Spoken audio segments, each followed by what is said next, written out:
or part of speech that is pronoun.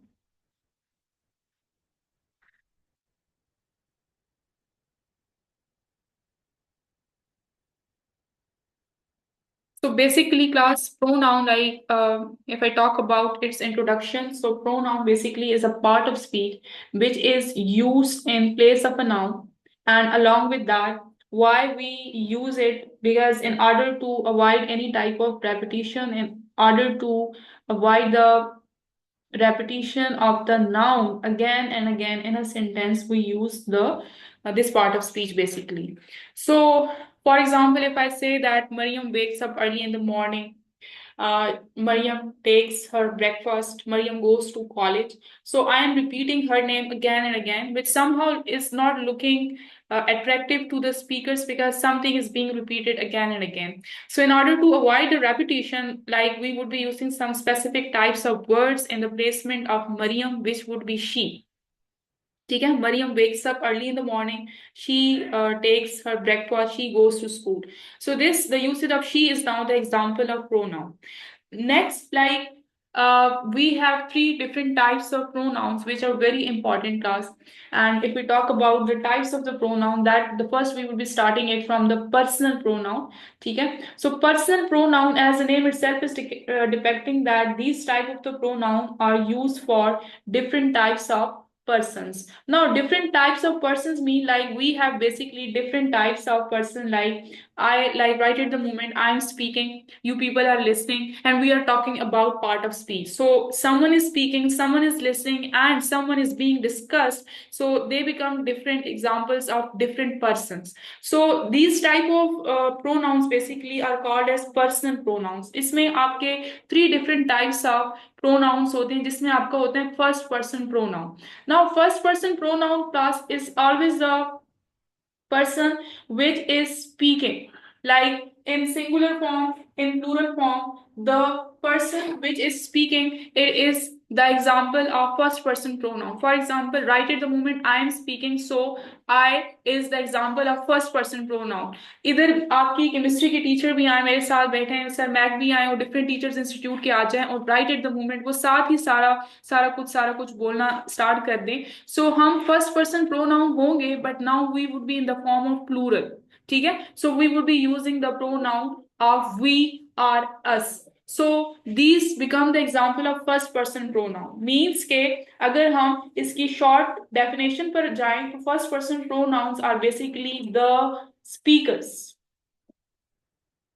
The speakers, अगर तो वो सिंगुलर फॉर्म में होंगे so we would be using I.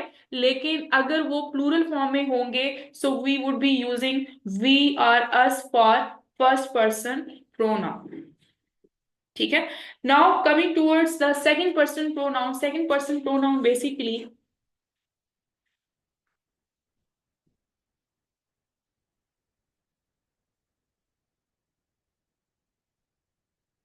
is always the listener. Is always the listener. For example, right at the moment you people are listening to each and every word that I'm being, uttering from my tongue. So you is always considered you, your, ठीक है, yours. यानी कि are these are the examples of second person pronoun. मतलब कि आप जिससे बात कर रहे होते हो, जो आपकी बात को सुन रहा होता है, उसकी एग्जाम्पल हम लेते हैं सेकंड पर्सन प्रोनाउन. फिर भी अगर आप लोगों से भूल जाए क्लास, तो आप एक सिचुएशन अपने माइंड में बिल्डअप कर लिया करो कि जस्ट सपोज आप अपनी मदर के साथ बात कर रहे हैं and you people are discussing your relatives. तो आपकी मदर आपको उनके बारे में कुछ बता रही हैं. So she is speaking, she would be speaking right at that specific time. So she would be first person pronoun. You would be listening. So it means के you के लिए, आपके लिए हम you का प्रोनाउन यूज करते हैं, तो वो सेकंड पर्सन प्रोनाउन हो जाएगा. जिसके बारे में आप बात कर रहे हो, ठीक है, वो ही भी हो सकता है, वो शी भी हो सकता है, वो इट भी हो सकता है, वो दे भी हो सकता है. मतलब सिंगुलर भी हो सकते हैं, प्लूरल भी हो सकते हैं. वो आपके होते हैं third person pronoun. Third person pronoun. Right at the moment I am the first, you people are second, और हम प्रोनाउन की बात करें, सो इट मीन्स के ये जो इट है, now it becomes the example of third person pronoun because we are talking about it pronoun. ठीक है, ये सारे आपके बेसिकली पर्सनल प्रोनाउंस की एग्जाम्पल हो जाती हैं। फिर पर्सनल प्रोनाउंस में we have two different other types of pronouns. The first one is subjective personal pronoun.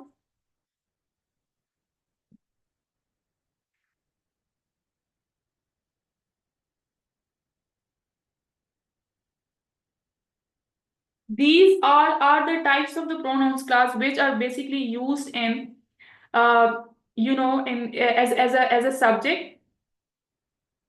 subject, and it is always used in an active voice. For example, she eats an apple. So now in this sentence, she is the example of a subjective person pronoun. क्या आवाज आ रही है आप लोगों को?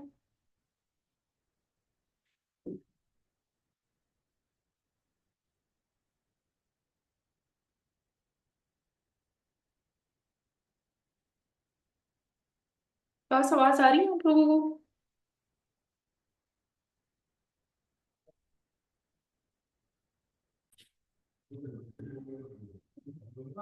Haji class, sorry for the inconvenience. So I was basically talking कि now she is basically helping working as a subject, ठीक है? तो ये आपका subjective person pronoun हो जाएगा। लेकिन इसी sentence को अगर हम class passive voice में change करेंगे, so what do you think इसका passive voice क्या हो सकता है?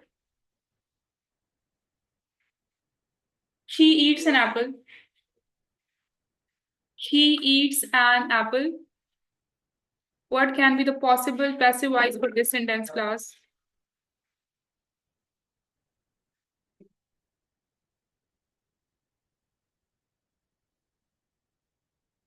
Yes, good. So an apple is eaten by her. इस सेंटेंस को हम लिख लेते हैं बोर्ड पर। An apple is eaten by her. So class, now this her is being used as an object of the sentence. Subject, helping verb, main verb, object of the sentence. ठीक है? So now we would be calling it as an objective pronoun. Objective pronoun basically is the type of the pronoun which is used in passive voice and which is always acting as the object of the sentence. Now we class, if we assume different types of the pronouns, for example, we are using her for she. She is the subjective person pronoun her, ठीक है? he का क्या हो जाएगा? Objective him. I का हो जाएगा me, ठीक है? we का हो जाएगा us. you का हो जाएगा, वो सेम ही रहेगा you, ठीक है? they का हो जाएगा them, and I think these all are the examples of personal pronoun.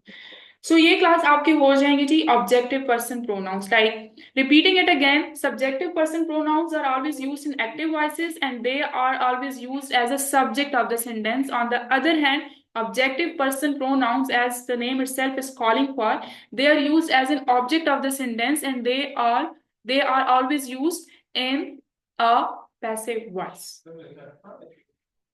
In a passive voice. Now class, most important type हम करने जा रहे हैं, that is reflexive pronoun and reflexive pronoun, ठीक है? Reflexive pronoun and emphatic or intensive pronoun जो आपके paper में मस्ट आता है. Class, the thing is now that if I ask about the definition of reflexive pronoun, so like you people would be saying me कि ma'am जी ये जो है ना आपके सब्जेक्ट के बारे में रिफ्लेक्ट बैक करता है, ठीक है? और मोस्टली स्टूडेंट्स ये भी कहेंगे कि मैम ये आपके सेंटेंस के जो है ना लास्ट में यूज होता है, ठीक है? For example, she did it herself, ठीक है? She did it herself. मैं आप लोगों से पूछूंगी जी इसमें हरसेल्फ क्या है, तो आप लोगों ने मुझे कहना है मैम ये रिफ्लेक्सिव प्रोनाउन है या एम्फेटिक प्रोनाउन है, ठीक है? अब क्लास इस डेफिनेशन से आप लोगों ने बिल्कुल इसको दूर ही रखना है कि जी आपका रिफ्लेक्सिव प्रोनाउन हमेशा सेंटेंस के एंड में ही यूज होता है, वो बताता तो आपको आपके सब्जेक्ट के बारे में, ये तो इसमें कोई there is no doubt in that. लेकिन it's not important for a reflexive pronoun to always use itself at the end of a sentence. जो सबसे इंपॉर्टेंट बात आप लोगों ने याद रखनी है रिफ्लेक्सिव प्रोनाउन के बारे में, वो ये याद रखनी है कि it is always the object of a sentence.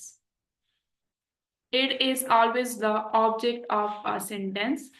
अगर तो वो ऑब्जेक्ट नहीं है उस सेंटेंस में, सो इट मीन्स कि वो आपका रिफ्लेक्सिव प्रोनाउन नहीं है। इसी सेंटेंस को क्लास हम देख लेते हैं। She is a subject, did is a main verb, it is an object. Your sentence is complete if you ignore this pronoun. It is giving you a complete thought, complete sense. So अब जो हमारी वो definition है कि जी sentence के last में हमेशा use होते हैं, वो गलत हो गई। तो अब ये जो हर सिर्फ यूज हो रहा है, ये अब ऐसा रिफ्लेक्सिव प्रोनाउन यूज नहीं होगा, ये आपका हो जाएगा एम्फेटिक प्रोनाउन।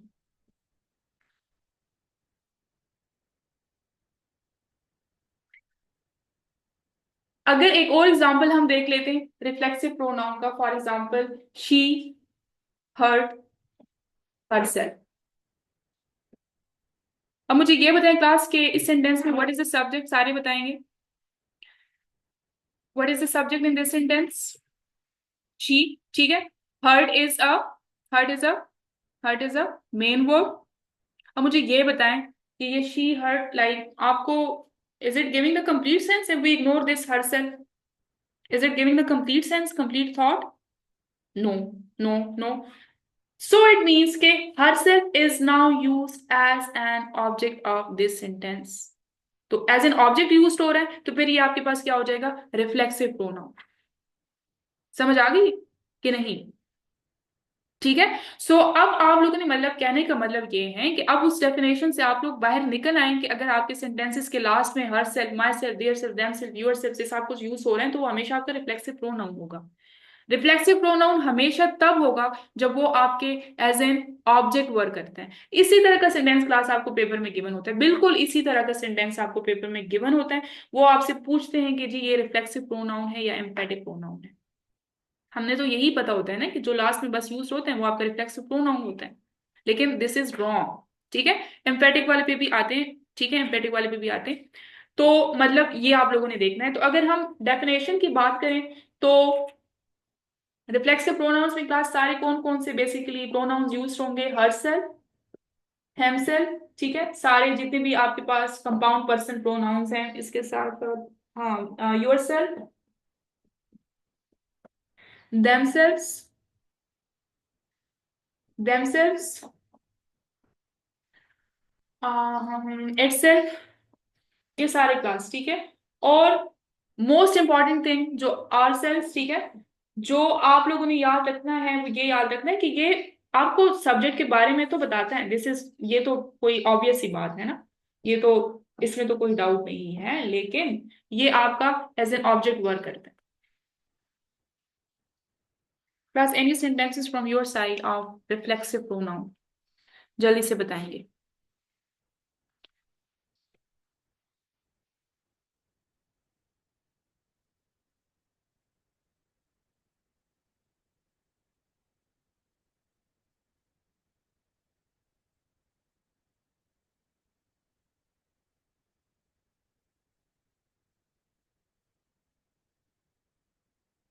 हरिए प्लीज।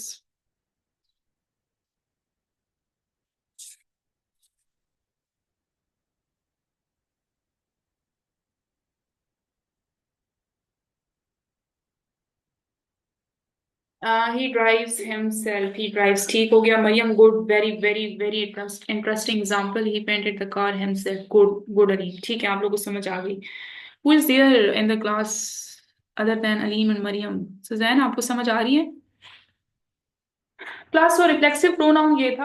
अब वो जो आपका एम्फेटिक प्रोनाउन है ना, वो इसका लाइक आप कह सकते हैं कि like it is very much associated, like they both are somehow same, like in the usage of pronouns, लेकिन इनकी प्लेसमेंट सिर्फ डिफरेंट है।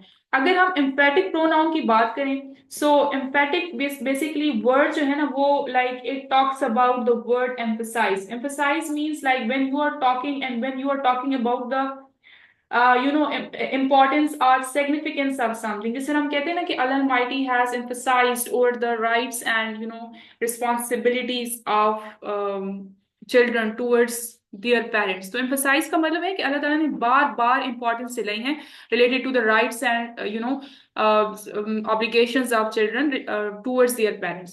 तो आपका जो emphatic pronoun है it also talks about the emphasis. लेकिन वही हम herself themself their self yourself itself our self ये सारा कुछ हम एम्फेटिक प्रोनाउंस में भी यूज करते हैं। बट एक इसकी जिसे कहते हैं ना आइडेंटिफिकेशन ये है कि ये आपके सब्जेक्ट के बाद एम्फसाइज करता है ना कि मैंने ये काम खुद किया, मतलब कि right after your subject use होता है। एक तो ये इसकी आइडेंटिफिकेशन है और एक आइडेंटिफिकेशन आप लोग ऑलरेडी कर चुके हो कि अच्छा मुझे ये बताएं अलीम कि ये इसमें जो अलीम और वहीम आप लोगों ने ये सेंटेंसेस बताए हैं ये हेमसेल्फ रिफ्लेक्सिव है या एम्फेटिक है?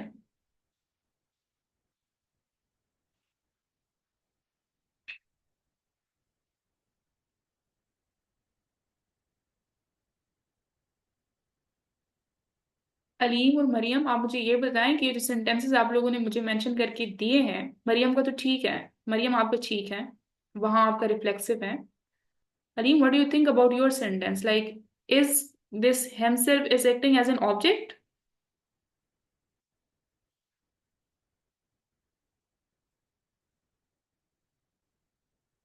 ठीक है, ठीक है, he painted the wall himself. एक सेंटेंस इस तरह से कर लेते हैं क्लास, और एक सेंटेंस हम कर लेते हैं he himself painted the wall. अब क्लास एम्फेटिक प्रोनाउंस की बेसिकली दो यूसेजेस हैं। एक तो it is always use after your subject emphasize करने के लिए कि उसने खुद ये काम किया, मतलब हम उसकी इंपॉर्टेंस बता रहे हैं। एक तो वो इसकी यूसेज हो गई। एक यूसेज इसकी ये है क्लास कि अगर किसी भी सेंटेंस में ये यूज हो रहा है और किसी भी सेंटेंस में वो एज एन ऑब्जेक्ट काम नहीं कर रहा, तो फिर वो वहां भी आपका एम्फेटिक प्रोनाउन होगा। For example, he is a subject, main verb. हाँ जी, ये क्या है class? Is it the object, is it the helping verb, is it the main verb, what is this? The word, सारे बताएंगे ऑब्जेक्ट। सो इट मीन्स कि इसमें जो himself है ना, ये भी आपका एम्फेटिक प्रोनाउन है। समझ आ गई? तो आपके क्लास ये क्यों इंपॉर्टेंट है, ये बहुत ही ज्यादा इंपॉर्टेंट है, आपके पेपर में मस्ट आता है। इजी बहुत है, लाइक हम जब मुझे नहीं आई इस बार की, ठीक है, इजी बहुत है कि हम सोचते हैं कि जी अच्छा जी हमसे लास्ट में आएगा तो वो रिफ्लेक्सिव होगा, वो ये सब्जेक्ट के बाद होगा तो वो आपके पास एम्फेटिक होगा। 9th 10th में हम इसी रटों पर चल रहे होते हैं, ठीक है, और फिर हम फर्स्ट ईयर और सेकंड ईयर में हमारे एमसीक्यूज गलत हो जाते हैं। इंपॉर्टेंट आप लोगों ने ये ऑब्जेक्ट वाली बात याद रखनी है कि अगर आपके किसी भी सेंटेंस में reflexive pronoun as an object work नहीं कर रहा, तो वो एक तो रिफ्लेक्सिव प्रोनाउन भी नहीं होगा और वो फिर एम्फेटिक प्रोनाउन, और या अगर वो सब्जेक्ट के बाद आता है वो तब भी एम्फेटिक प्रोनाउन। अच्छा सुजैन मुझे आप ये बताएं कि इसमें जो हेम सेल्फ है, आपको लगता है ये एज एन ऑब्जेक्ट काम कर रहे हैं इस सेंटेंस में? जल्दी से बताएंगे। सब्जेक्ट वर्ब ऑब्जेक्ट इस सेंटेंस में हेम सेल्फ नहीं नहीं कर रहा ना, क्योंकि अगर हम इसको यहां से रिमूव भी कर दें ना सेंटेंस कंप्लीट है, हमें कुछ भी नहीं चाहिए। ठीक है, तो आपने याद रखना है कि किसी भी सेंटेंस में अगर ये एज एन ऑब्जेक्ट काम नहीं कर रहा, एज एन ऑब्जेक्ट काम नहीं कर रहा, तो वो आपका एम्फेटिक प्रोनाउन होगा। लेकिन अगर कर रहे हैं, जिस तरह हमने एग्जांपल दी, जैसे मरियम ने एग्जांपल दी थी कि शी हर्ट हर सेल्फ, तो अब देखिए इसमें तो एज एन ऑब्जेक्ट काम कर रहा है ना, ये इसके अलावा हमारा सेंटेंस कंप्लीट ही नहीं है, तो फिर वहां आपका क्या होगा? रिफ्लेक्सिव होगा। आर और ओ का आपने जो है ना वो रिलेशनशिप याद रखना है। ऑब्जेक्ट होगा, रिफ्लेक्सिव होगा, बेशक वो सेंटेंस के लास्ट में आए, बेशक वो सेंटेंस के लास्ट में आए, लेकिन अगर एज एन ऑब्जेक्ट काम नहीं कर रहा तो वो आपका एम्फेटिक हो। जी अलीम गुड, अभी आपको समझ आ गई, ठीक है। तो क्लास ये है, ठीक है। अभी हमारे पास 2 मिनट्स हैं, 2 मिनट्स में हम बाकी टाइप्स हैं वो जल्दी से कवर कर लेते हैं।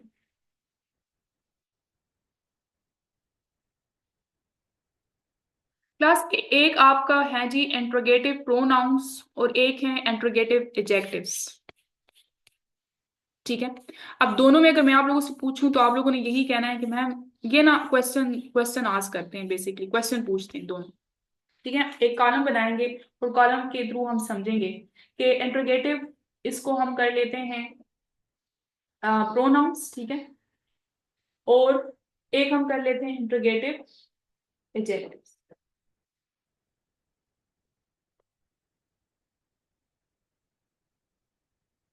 आप दे बोथ आस्क क्वेश्चन कि दोनों क्वेश्चंस को बेसिकली में हमारे सिलेबस में लेटर राइटिंग नहीं, बिल्कुल भी इंक्लूडेड नहीं, ठीक है।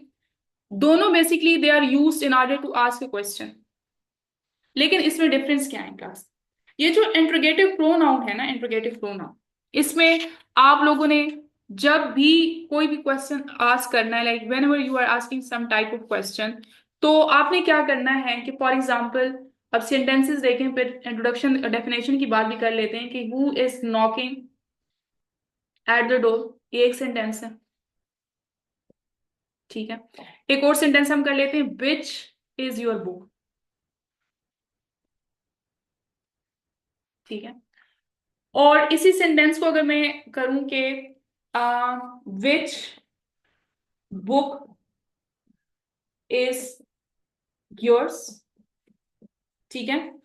और एक और कर लेते हैं, वो का तो मेरे माइंड में नहीं आ रहा अभी, वर्ड का कर लेते हैं कि what subject do you like, ठीक है। इनकी डेफिनेशंस करके हम एंड करते हैं क्लास। देखें, दोनों डब्ल्यू एच क्वेश्चन, दोनों में डब्ल्यू एच क्वेश्चन यूज होते हैं, दोनों both are use to ask a question. Difference का है, डिफरेंस यहाँ है क्लास के इंट्रोगेटिव प्रोनाउन जो होगा ना आपका, उसमें जब आप डब्ल्यू एच वर्ड यूज करेंगे ना, तो उसके बाद आपका या तो हेल्पिंग वर्ब होगा या लिंकिंग वर्ब आएगा। समझ आई? फॉर एग्जाम्पल इज आपका हेल्पिंग वर्ब है, इज आपका हेल्पिंग वर्ब है। अगर तो आप डब्ल्यू एच क्वेश्चन के बाद एक नाउन की यूसेज करें, एक नाउन की यूसेज करें, for example book and subject, now they are the examples of noun ना, ये आपके पास कोई हेल्पिंग वर्ब या मेन वर्ब तो नहीं है, और हम क्वेश्चन ही पूछ रहे हैं, ठीक है, कोई हमारा पॉजिटिव सेंटेंस तो नहीं है। लेकिन अगर डब्ल्यू एच क्वेश्चन के बाद आपका कोई भी नाउन यूज होगा, तो फिर उसको हम कहेंगे कि ये एग्जाम्पल है इंट्रोगेटिव एडजेक्टिव की। समझ आ गई क्लास? ठीक है। सो सो कुछ एग्जांपल्स मेंशन कर लें, तब तक मैं जो है ना इधर मेंशन कर लेती हूँ, डेफिनेशन मेंशन कर लेती हूँ कि जो आपका इंट्रोगेटिव प्रोनाउन है, ठीक है, they replace a noun, they replace a noun, noun की यूसेज इसमें नहीं होती, दे स्टैंड अलोन, ठीक है। और जो इंट्रोगेटिव एडजेक्टिव है, they modify a noun, they modify a noun.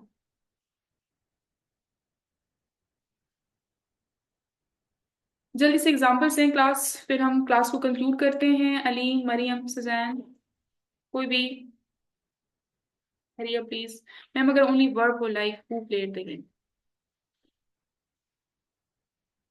तो वो भी इंट्रोगेटिव प्रोनाउन होगा, वो भी इंट्रोगेटिव प्रोनाउन होगा। विच कार्स, ठीक है अलीम, गुड, ठीक है, ठीक है। Susan, any example from your side please, if not then let us just conclude it. समझ आ गई आप लोगों को? Who is playing badminton, badminton ठीक हो गया, ठीक है, ठीक है, good. Which car is the only one you like, ठीक है Maryam. Okay class, so this was all about today's discussion. I hope these types are clear. Any question? Which car is yours? ठीक है अलीम, ठीक है। Any question class please? Okay class, take care then, Allah Hafiz.